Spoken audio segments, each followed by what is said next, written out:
Once a boy lived in a small house made of weak bricks and a tired roof.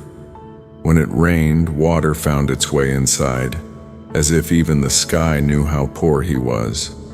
His clothes were old, his shoes were torn, and his meals were simple. But inside his chest, there was something very different. He carried a dream that was bigger than his house, louder than hunger, and brighter than any light he had ever seen. Every morning he woke up before the sun, not because life was kind, but because life demanded it. He helped his mother fetch water, cleaned the small room they called home, and then ran to school with dusty feet and a hopeful heart. Other children laughed at his clothes. Some ignored him. Some looked at him with pity. But none of them could see what lived inside his mind. None of them knew that this poor boy was walking with a rich dream. In class, he listened carefully. Words were treasures to him. Knowledge felt like power. While others waited for the bell, he waited for understanding. He believed that learning was a door, and one day, if he pushed hard enough, it would open. When he did not understand something, he did not quit. He asked again. When he failed, he tried again. He knew one truth very early in life. Quitting was a luxury he could not afford. After school, while others played, the boy worked. Sometimes he sold small items on the street. Sometimes he helped in shops. Sometimes he carried heavy loads that hurt his arms. His body was tired, but his dream was awake. At night, under a weak light, he studied. His eyes burned with sleep, but his heart burned with purpose.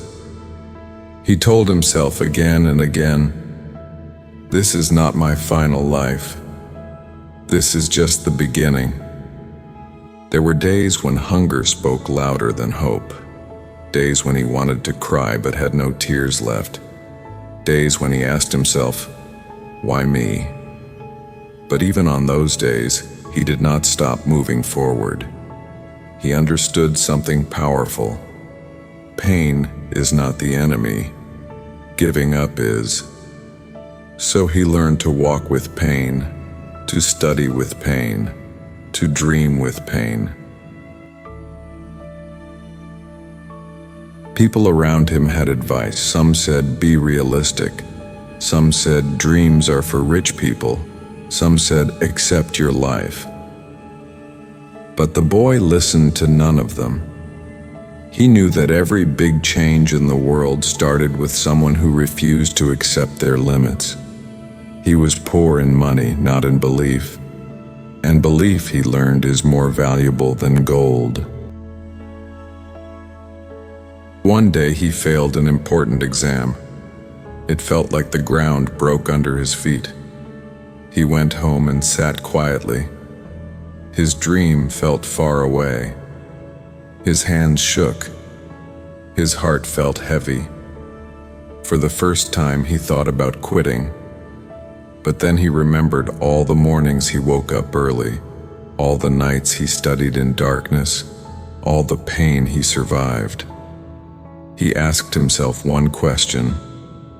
If I quit now, what was all this pain for? That night, he made a decision. He would try again, not because it was easy, but because his dream deserved one more chance. He failed again and again, but each failure taught him something new. He learned patience.